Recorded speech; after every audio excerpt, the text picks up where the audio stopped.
Hello and welcome to this week's episode of The Flavor of Crossville. We have a great guest this week. I work with him quite a bit.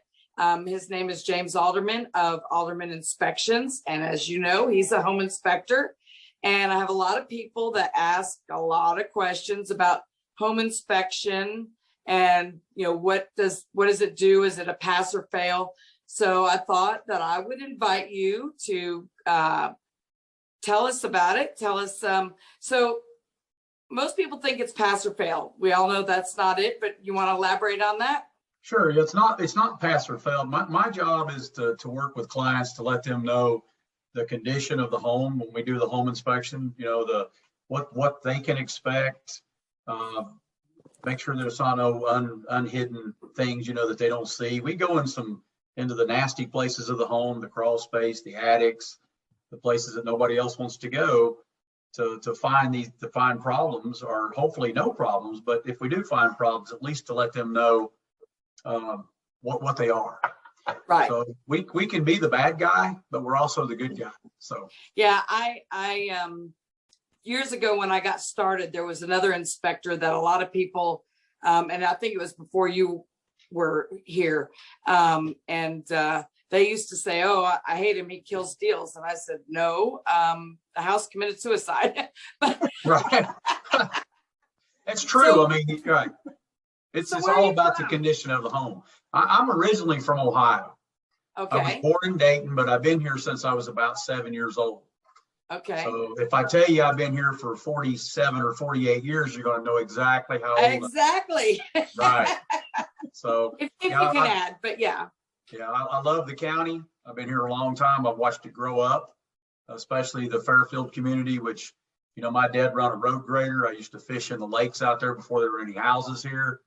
So, I've seen this community grow up a lot. And, yeah. And I love it. I love it here. So, yeah. So what did you do before you were a home inspector? I've done a little of everything, but I ran worked at a manufacturing plant for a long time, doing electrical, plumbing, supervisor, running different departments. I've also done a little building, a little remodeling. So I've had my hands in a little bit of everything. Went into business for ourselves about 7 years ago, and we've been running wide open ever since. Yeah, I know you stay very busy because we talk a lot. Yep. So your background is in construction, and so you understand the concepts of that. Yes. You're not one of these inspectors that just took a 2-week course and hey, I'm a home inspector. You actually have a background. Yes. So you know how things are supposed to work. And then also, I think because you've been here for so many years, you know about the fact that we didn't have any building codes till 2009. Absolutely.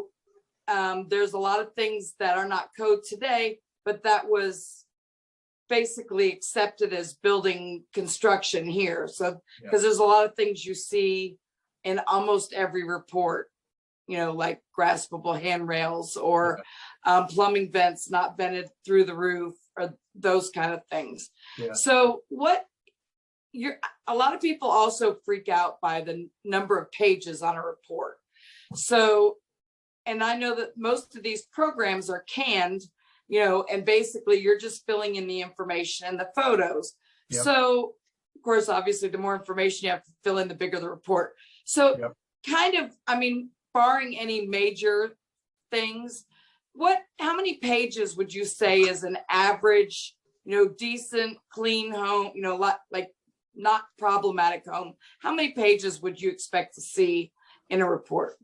25 to 30 pages, and typically pictures. If the less pictures, the better the home. So, and I put pictures in the home just for reference. So, what size your hot water heater is, your information for your HVAC, roof pictures. If I'm on the roof, I'm taking pictures just so I'm up there, because a lot of clients can't be at a home inspection, and they wonder, is this guy just going to drive in the parking lot and sit there for a couple hours and then leave? But I'm a little different. I'm on roofs, I'm in attics, I'm in crawl spaces. If I can't get there, it's either because it's too steep or it's too small for me to climb in a hole. But I promise you, I can get in the holes. But yeah, 25, 30 pages is is a pretty average report. It gives them a lot of information just about the house. And then if it starts to grow past that, then we got some things to look at. Got some stuff to talk about. Yeah, but a lot of times too, we just want to report things, even though if it's just minor. I just want them to know, because a lot of clients are not here. And as you know, a lot of houses are being bought now unseen. Yep, just post on one today. Right, so which is scary, but I want them to know that I have took a hard look at their home, and we pride ourselves on doing a good job. You know, Jennifer and I both. So that's kind of neat that you get to work with your spouse, but not really work with your spouse. But right, yeah, my she husband and I keeps me. did that. Yeah, she keeps me so busy, Gene. I don't even have time for lunch some days. So just want to throw it out there. So, right. So if some people want to feed me, that'd be great. You know, whatever. But that's funny. I'm going to put this on Do Not Disturb so I don't have this problem again. I usually do that and I forget. So you know, we know there's a lot of things that we can see when we are there looking at a house. The scope of an inspection is really for the stuff we can't see, like crawl spaces and attics and roofs and those kind of things. So you know, it's important because, you know, this is the biggest investment that they ever make. Absolutely. And you know, if you make a mistake and you got a money pit, you know, and a lot of these are first time home buyers. So what is the average cost of an inspection? In the county, we charge $350 for a 2,000 square foot house or smaller. Okay. After that, it starts to climb up a little bit every 500 square feet. Okay, sorry about that. That's all right. I put Do Not Disturb, but obviously didn't listen. Yeah, if we travel out of county, it's a little upcharge for fuel. And our prices are competitive with anybody else's prices in town. So we try not to rob anybody. You know, we want to do a good job and make sure they get a good report for a fair price. So you do all the inspections yourself, correct? I do. I'm the only one you're going to get at the house. Jennifer does a lot of the report writing and does all the office work here. She's usually ready for me to review reports when I get back in the office. So everything comes back here remotely, and then she can start. She gets things ready for me when I get back home, so that we're not here till 10 o'clock at night. And another feature is I always call my clients. We'll talk for an hour if we need to, or 5 minutes, however long we need on the phone. We're going to get to know each other. We're going to get to understand about the house. Right, and that's a great point because, you know, we're real estate agents. We're not builders. We're not construction workers. We're not inspectors. And so, you know, a lot of people get their reports and they call me and they're like, you know, what do you see? And I'm like, you know, I can tell you what I see, but really what you should do is call your inspector. They're the professional, and you can, you know, understand because they know the building codes, they know all this information. And so a report can look scary initially, especially if you don't know that average report's 30 pages. Right. So a lot of times right off the bat, when they see 30 pages, they freak out. And so, you know, we kind of give them a heads up. 30 pages is, you know, anything under 30 is not, you know, bad unless it's something like one major flaw or something. Right. But the fact that you guys are accessible so that they can call you and ask questions, even if they were at the inspection. Yeah. Sometimes what they thought they understood and then what they read isn't always the same thing. So I say, look, don't be afraid to contact them. They'll be glad to, you know, work it out with you. We love the interaction with clients. I mean, I love to talk anyway. So, you know, I didn't know that. Yeah, they can call me anytime. And Jennifer always tells them when she books the jobs, we do same day reports. So you're going to get a call from me that night. If you're available, we're going to talk about whatever you want to talk about, whether it's hunting, fishing, what you did in a previous life, or the home inspection, whatever you want to do. And I'm going to call you every night. I call every client if I can. So that's a good point. I was going to ask you, what should you expect from the time the inspection happens to receiving the report. So same day, that's very impressive. And Jennifer's had the same training I have, and she's really knowledgeable about what's going on. So if they can't get me for some reason throughout the day, they can call the office and she can pull the report up and she can answer pretty much any questions that I can answer. Excellent. She's very knowledgeable. Perfect team. Perfect team. Yes. Yes. So the next question is, so, you know, these days in the contract, we have to put so many days for an inspection period. So are you guys running behind? Like, how many days lead time do you generally need to schedule an inspection? Typically like 7.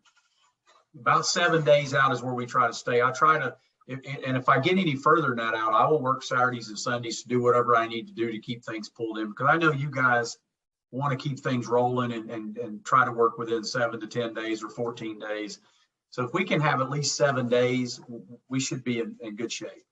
And that's good, because if you see something that you think maybe another professional should look at, Right. That gives us time to go ahead and call them out also after we get your report. Yeah. And so that's very much appreciated.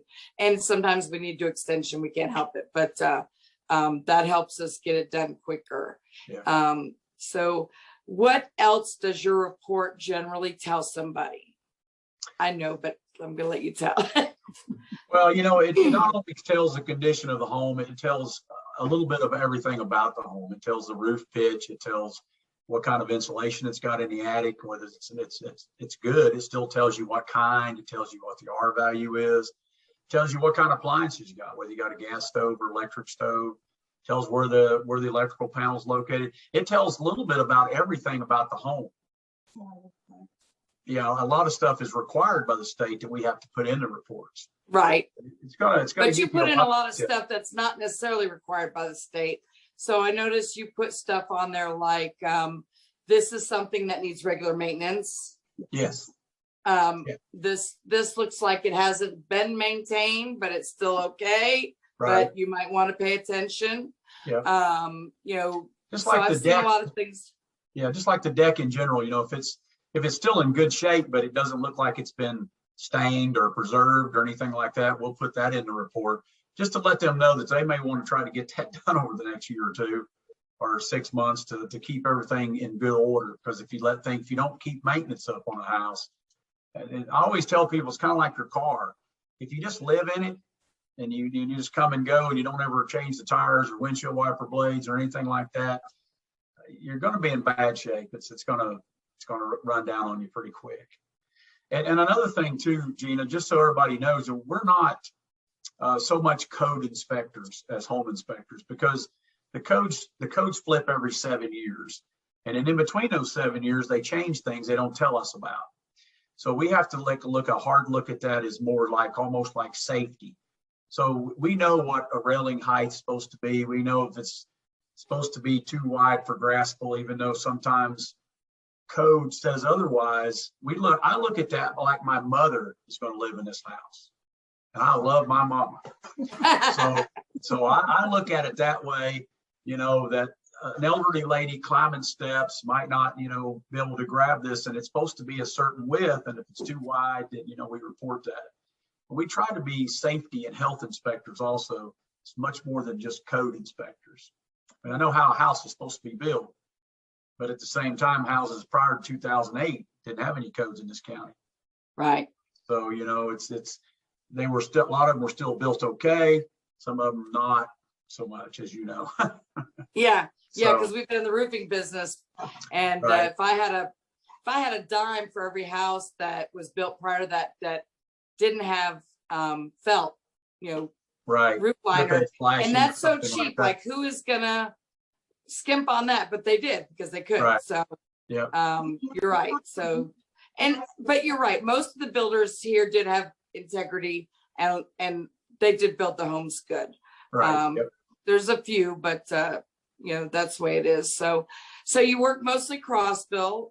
What other areas? We actually do, yeah, we do Crossville, but we also do all the surrounding counties.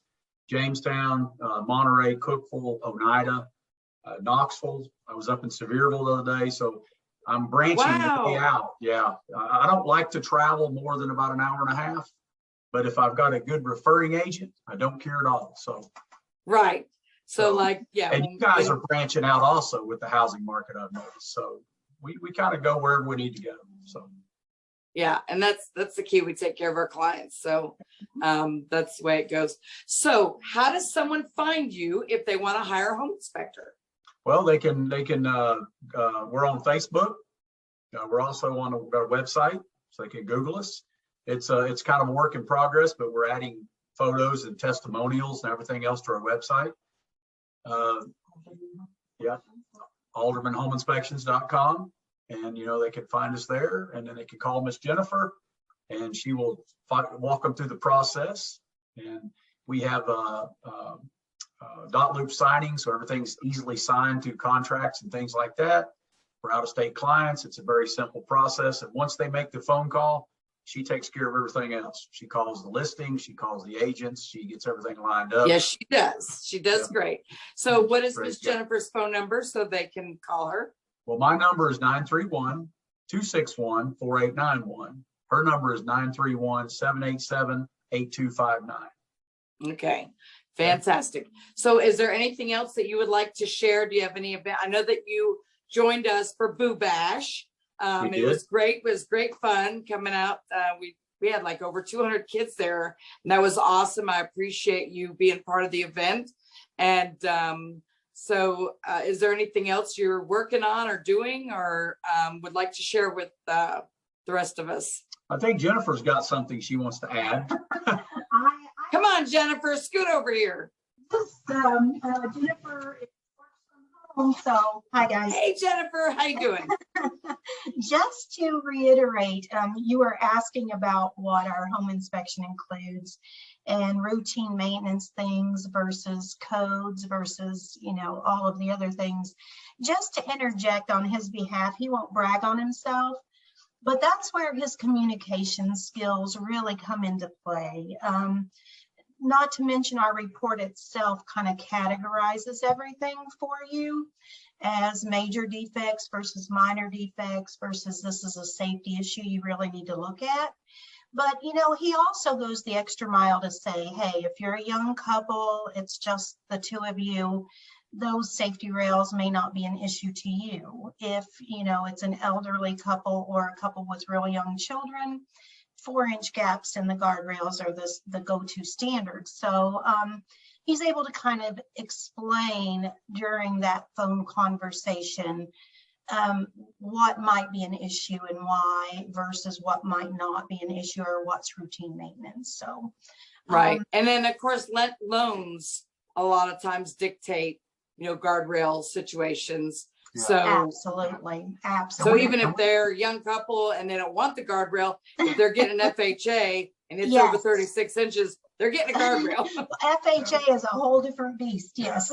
Yes, that's true. But we also encourage home buyers to be at the inspection. A lot of the home inspectors do not want you around, but I'm not that type of guy. I don't care. I have a routine and they're more welcome to be there to kind of participate in that. If they get me out of line, I'll let them know. But for the most part, it's a real learning curve for first time home buyers, especially. And I'm a personable person, so I don't mind people being around. So that's a good point. First time home buyers. Also, there's a lot of like newbie inspectors out here. And so I know when you first came on the scene, I feel like your inspection has kind of changed from the beginning. So what was your initial perception of what home inspectors were supposed to do, and how has that changed? Because I know for me as an agent, before I was an agent, I had my own ideas of what I thought real estate agents did. But then when I got in the thick of it, I was completely wrong. And I love what I do. So tell me about your perception and your reality event. Well, when I first started, you're right. I had a perception of what I thought I'd be doing, but that's all evolved. And it's evolved because of people, the collective people from different parts of the United States and around. It depends on kind of where you grew up at and where you're from. So you have to kind of evolve with that. And I treat a home, if I don't care if the home is in the far off part of the country or in the city, I treat the homes the same, because I think if you're buying a home, you should get treated the same. And have an overall idea. Yeah, and so I've tried to evolve myself to say, okay, we're gonna do this as no matter where people's from or what we're gonna do all these home inspections the same. Yeah. So I think I'm very consistent with my home inspection. It's been a learning process for us too. You have the background, you go through the education process, you know, you get licensed. I'm not licensed because I don't want to crawl in crawl spaces. That's just, but you know, through the continuing education, we're constantly learning more. So as we learn more, we feel obligated then to, you know, define our inspections to reflect that extra knowledge for our clients. So And learning, I learn something new every day myself. mm-hmm. You know, I'll find. That's why I love doing this. Yeah, I'm going to throw this word out. It's called canawaps. So it's a term, and a lot of people like to use it now. But it's you find something you think, wow, that's sort of canawapas there. So Right. We go into detective mode at that point, Yeah. and we learn the most from the things that we don't recognize. Right. So yeah. And there's things sometimes I look at thinking, wow, I've never seen this before. I'm going to have to investigate this. Right. It is And it or doesn't why mean it's it's there. wrong, it's just different. Right. Yeah. exactly. And as we get builders from other areas and, you know, rednecks, you know. Right. So, yeah, that's a great point. You just So, realize that you always have more to learn, and And we, own your mistakes as you go, That's and right. and learn and grow, and that's part of the process. so your standard inspection basically covers, you know, the crawl space inside the house, inside the attic, on top of the house, and around the exterior. Yes. Is a septic inspection in that, or is that an extra? And do you do that? we don't do anything subterranean, like open up septic tanks and things like that. We run a lot of water through the house. So, and I flush all toilets, usually 2 or 3 times. So if there's a septic problem, it's going to be detected. We're going to get symptoms of Yeah. that problem. But at the same time, a septic inspection, us not knowing and them not knowing when it was pumped, a family should be pumped every 3 years. If it's less people, it should be pumped every 5 out of maximum. So I mean, no matter what happens at a home inspection with the septic, even if I don't detect anything, it should still be pumped and inspected. And when I say inspected, all they do is pull the lid off and look in there and say it needs pumped, basically. And Right. to keep it going. Now, if I detect that there's gurgling sounds or backflow stuff like that, then we're going to put that in a report and recommend that you get that whole thing checked. Look, Yeah, that's a separate thing. so do you do dye test or no? You just do the You know, water? I researched dye test, and it's in my opinion and in the opinion of a few other people I've talked to that's not home inspectors, it's kind of a bogus test. You're basically taking people's money to flood their septic system and fill their tank and flood their system, which you're never going to do. You have to run hundreds and hundreds of gallons of water through it, which is not normal.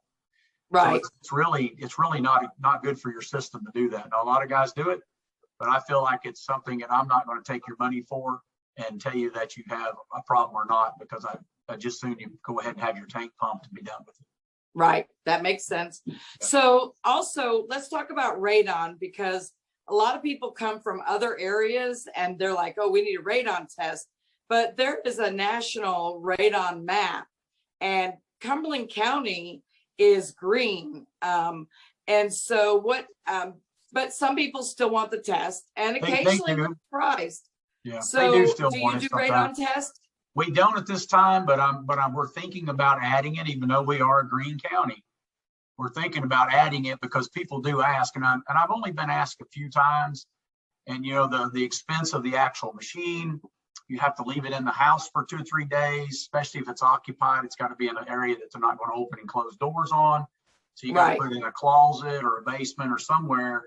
Got to be the lowest level living space. Right. Yeah. So we thought about maybe starting that after the first of the year. I'm still doing some research on it, and we may offer it or I may not. Yeah, well, the cost of the equipment versus, how many tests you can do here. Right, They get yeah. on the radon map and they'll see that we're well below, Yeah. so that makes sense. What about mold tests? Do you do those? We don't do any kind of molded testing, but we do check for microbial. So because we don't do any testing, we don't know what kind it is. We Right. refer to it as microbial, but anytime I find any microbial in the crawl space, it'll be right at the very top of the reports. And then it'll be, what to do next and who to call and all that stuff to get it mitigated. Mold testing has to be sent off to actually be tested. Right. And then we try to stay out of that part of it. Let the experts come in and treat it, and usually it can just be treated, sprayed. Yeah, bleach. Yeah, yeah. As They long got as you find out where chemicals. it's coming from or why it's there, you spray Right. it with bleach, it's done, right? Typically there's all kinds of signs. If you got microbial in the crawl space, then you've either got water, no plastic, or not enough ventilation. It's going to be one of those three things right there. If That you makes have sense with anything. Yeah, if you have snakes in the crawl space, I know a local guy will get them out for $20 a piece, but no, I'm just kidding. Or you could be like that guy in Las Vegas. Some lady saw a snake go under her house. They called him out. There were 90 rattlesnakes under her house. Wow. Goodness. You're right. Yeah. Thank God we don't get many of those, but copperheads are a thing here. So Yeah. A quick story here in Tansy. I was in a crawl space. I went to get in. There was a snake in the right by the crawl door. So I got my gloves and I caught it and I took it and I put it up in the woods. So when the inspection was done, I told the home owner, she was home. I said, ma'am, I just got a snake out from your crawl space. I said, that'll be $100. And she said, I'm not paying you $100. I said, well, I'll go get the snake and put it back in. And she's like, oh no, James, no. So I'm just kidding, hon. I'm not. Yeah, I have a lot of fun doing this stuff. well, that's good. You are fun to work with, and I know that you're very thorough. And I really appreciate you taking time out of your busy day, because I know we're all busy right now, to talk with us and share about your company and what you guys do. And I appreciate that, and I look forward to seeing you guys at our future events. And Absolutely. We had an and- absolute ball at handing out candy. It was a real privilege. So well, that's good. I enjoyed it myself tremendously. It was way bigger than I expected, but I'll take it.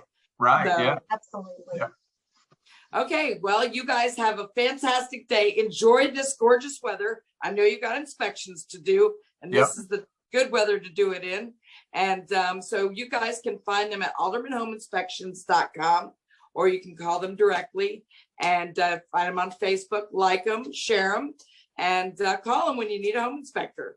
Thank you, guys. Yeah, Happy thank you. Thank you for Thanksgiving. having us. Happy Thanksgiving. You too. Bye-bye. Bye-bye.